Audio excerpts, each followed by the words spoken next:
Un cordial saludo para todas las personas que integran el seminario Páginas de Estanislao Zuleta de la Escuela de Pensamiento Crítico Maestros de la Sospecha.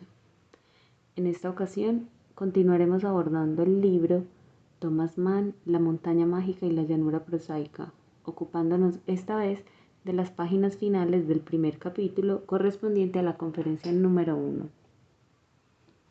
Como ya se nos anticipaba desde el prefacio y como podemos confirmar en la lectura de esta primera conferencia, Estanislao ha desarrollado su análisis demostrando una vinculación crítica con la obra de Thomas Mann, lo que nos ha permitido abrir una serie de temas y preguntas que atañen a nuestra experiencia vital más íntima, pero también que atañen a las formas y a las posibilidades de la literatura y su análisis.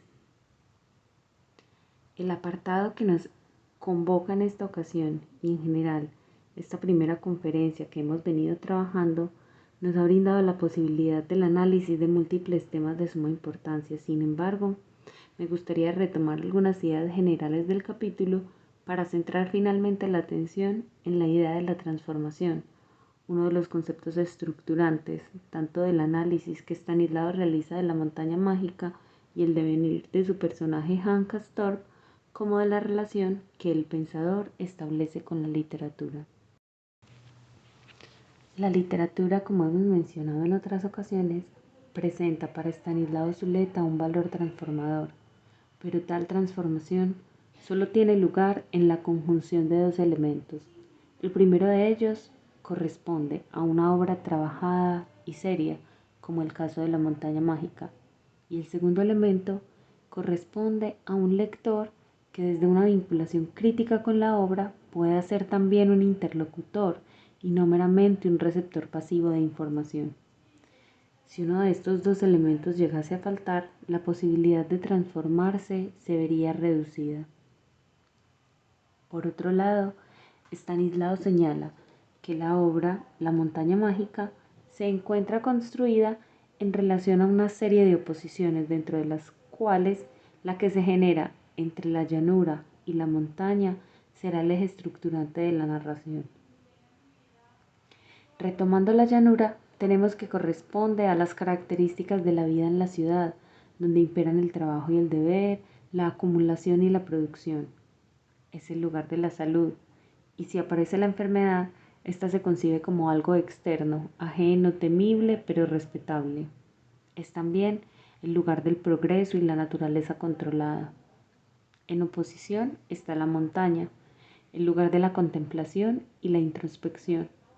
También es el lugar donde la enfermedad es algo propio, familiar y a veces incluso tratado con cierto cinismo. Es el espacio de la naturaleza salvaje, de lo onírico.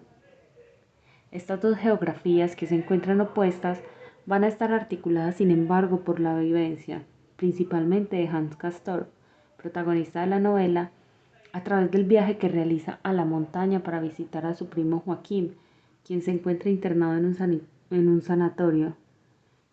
Esa visita terminará convirtiéndose en una estancia mucho más larga de lo previsto y originará una transformación en su ser.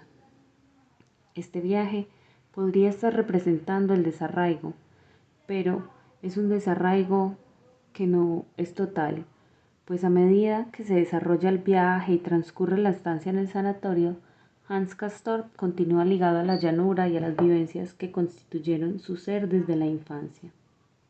La transformación ocurre también en la continuidad. En esa transición transformadora, Hans Castorp encarna la exploración que Thomas Mann hace sobre algunas relaciones fundamentales entre el arte, la vida y la muerte, dejando entrever en sus líneas el reflejo del contexto social alemán de la Primera Guerra Mundial. La transformación llevará finalmente a Hans de ser un ingeniero naval a un fantasioso, y es precisamente en la montaña donde tiene lugar este proceso. Cabría preguntarse por qué dicha transformación ocurrió justamente en una montaña, a la que se le asigna además el calificativo de mágica, donde la medicina o los médicos poseen incluso un aire algo diabólico y transgresor. ¿Acaso en las condiciones de vida de la llanura no sería posible encontrar la transformación a través del arte, la muerte y el amor?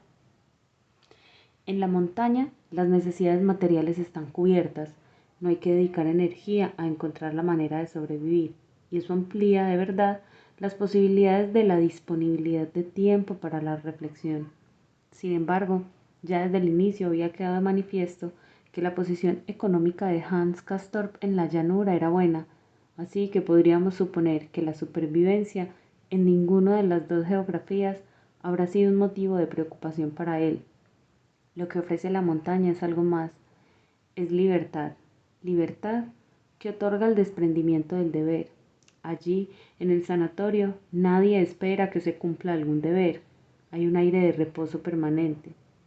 Libertad en la montaña en oposición a una estructura rígida en el valle. La montaña presenta unas condiciones que benefician y potencian la reflexión.